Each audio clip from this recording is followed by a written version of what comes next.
Hello YouTubers! I hope you are having a fantastic day today, and if you clicked on this video, I hope you are ready to learn something new. Today's video is titled Protracted Gestation Related to Periodontal Disease, Cryptic Pregnancy. A person with active gum disease is slowly but surely eroding his or her health by poisoning the system with bacteria. What system is this? It's your system. It's your body, causing your body to respond with adverse symptoms for long periods of time, often overlooked by most medical doctors. So what is the cause? Untreated gingivitis is the cause. It is a form of gum disease that causes inflamed gums and is the direct cause of periodontal disease. Periodontal disease is a serious gum infection that damages gums and can destroy the jawbone, usually caused by bacteria. It is well established that gum disease can be devastating to the mouth, and it is the leading cause of adult tooth loss and other oral health problems. What is less well known is that gum disease can also have negative impacts on other parts of the body. Periodontal disease on overall health. To date, scientists have found links between periodontal disease and a number of other problems, including heart disease, lung health, diabetes, dementia, rheumatoid arthritis, premature births. What's behind the links? Experts can't say for certain, but they believe that oral bacteria can escape into the bloodstream and injure major organs. The mouth is not an isolated ecosystem, but an integral part of the immune system itself. The mouth is intimately connected to many parts of the body, and a bacterial imbalance or gum disease in the mouth can create immune problems and inflammation in other parts of the body as well. It is a fact, and it is well documented, that gum disease can increase the risk of various types of cancer, including breast cancer, pancreatic cancer, esophageal cancer, and others, as well as aggravate digestive problems, which can result in a nutrient deficiency.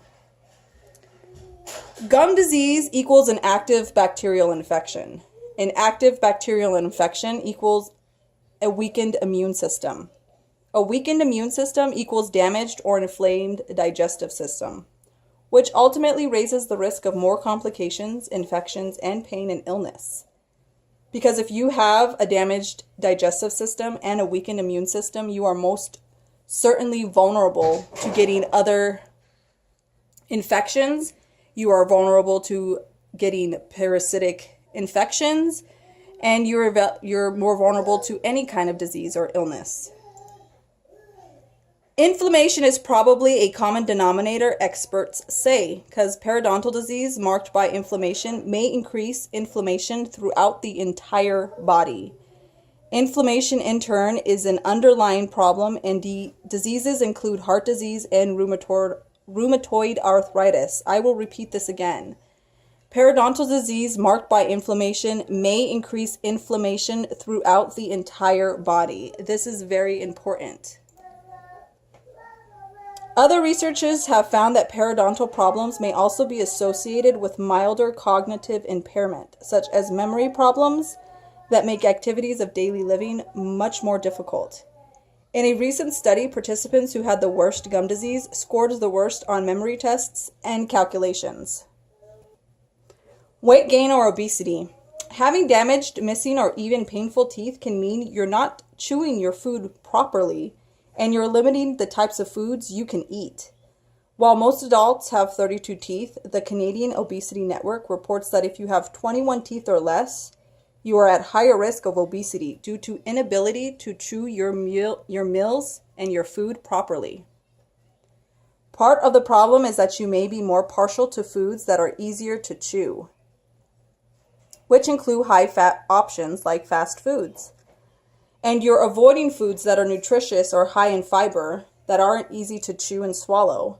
So, such as apples. Apples, you have to be able to bite into the apple and chew it up in order to swallow it. And if you're avoiding nutritious foods that are harder to chew, you're not getting the nutrition you need.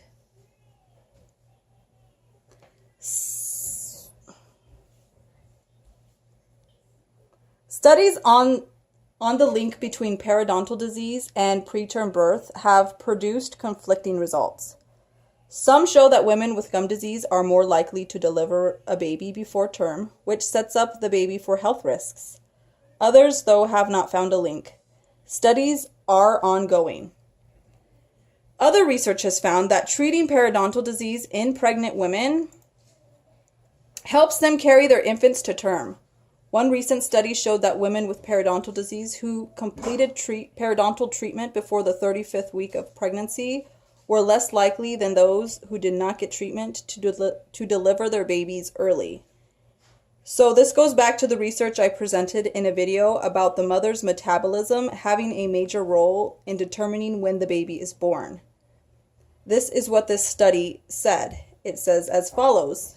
A study published on August 27, 2012, argues that it's not the size of mom's pelvis that determines when a baby is born, but her metabolism.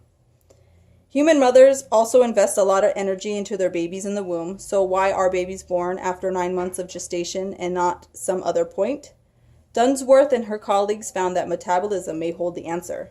By 6 months of pregnancy, women expend twice their usual energy keeping basic metabolic processes going, a burden that only gets greater as the fetus gets larger. The typical maximum metabolic rate humans can sustain is between 2 times and 2.5 times average, with some exceptions such as professional cyclists. That means the female body may simply not be able to cycle through enough energy to keep a pregnancy going more than 9 months. So I will repeat, this goes back to the mother's metabolism playing a major role, because if she's not able to get the nutrition she needs from the food that she's eating due to her periodontal disease or her gum disease, then she's more likely to have the baby sooner. The reason I correlate these two together is because if you treat the gum disease during pregnancy, the mother will be able to chew her food correctly for proper digestion, allowing the colon to absorb nutrients efficiently, assisting your body in fighting the bacterial infection, burdening their system that has essentially compromised their overall nutrient absorption, resulting in a reduced caloric output during pregnancy, essentially saving energy. Reducing the risks of premature delivery due to bacterial infection of the gums. If the mother is able to get the proper nutrients during pregnancy, her risk of premature delivery goes way down. Like way, way down. In other words, if you treat the gum disease, you are able to chew your food better, resulting in absorption of more nutrition, and that will allow the pregnancy to last to a full-term gestation of 40 weeks. The reason the negative impact of gum disease goes way beyond the mouth is that gum disease is an active bacterial infection that has access to the whole body via the bloodstream. These quote-unquote bad bugs involved with gum disease are very mobile. They can do and swim upstream and colonize other areas of the body. In fact, the plaque deposits from bad bugs in the mouth are the same types of plaque found in arterial walls of heart disease sufferers. Given the understanding of these bacteria in the mouth travel through the bloodstream, it makes sense that gum disease could affect the rest of the body. It makes complete sense to me. In essence, a person with active gum disease has an enemy inside of the gates. Your body is trying to get rid of this bacteria, but it's going everywhere.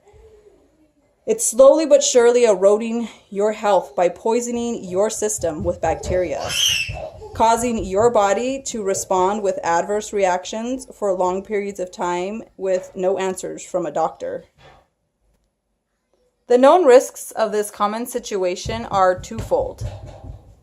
The actual damage caused by the bacteria in the mouth, and then how the body responds to this chronic bacterial infection and the resulting inflammation because of the bacterial infection.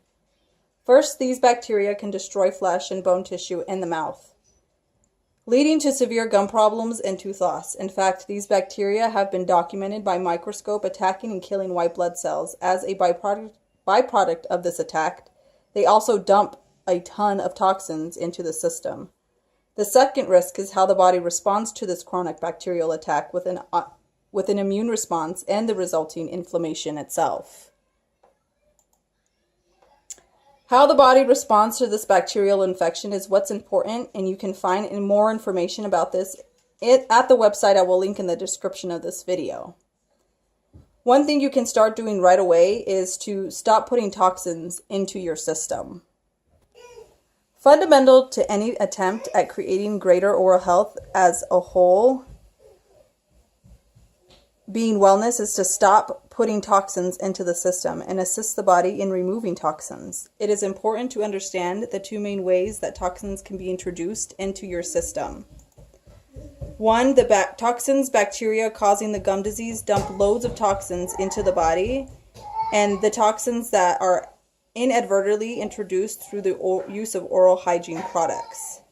Minimizing the dangers of plaque and gingivitis. You know the basics. Brush twice a day with non-fluoride toothpaste and floss daily. Do not use an antimicrobial mouthwash, as it wipes out all of the bacteria, including the good bacteria, leaving you more susceptible to candida overgrowth syndrome in the mouth, known as thrush. Get your teeth cleaned professionally on a regular basis.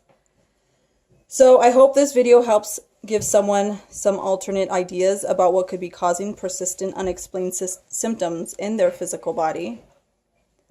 Oral health is often looked over when someone is having what they interpret as pregnancy symptoms. My next video, I will be covering toxic teeth as related to a protracted gestation and cryptic pregnancy, and be thoroughly examining how a root canal can go wrong. So thank you guys so much for watching. Be well, be healthy, but most importantly, have fun. Bye.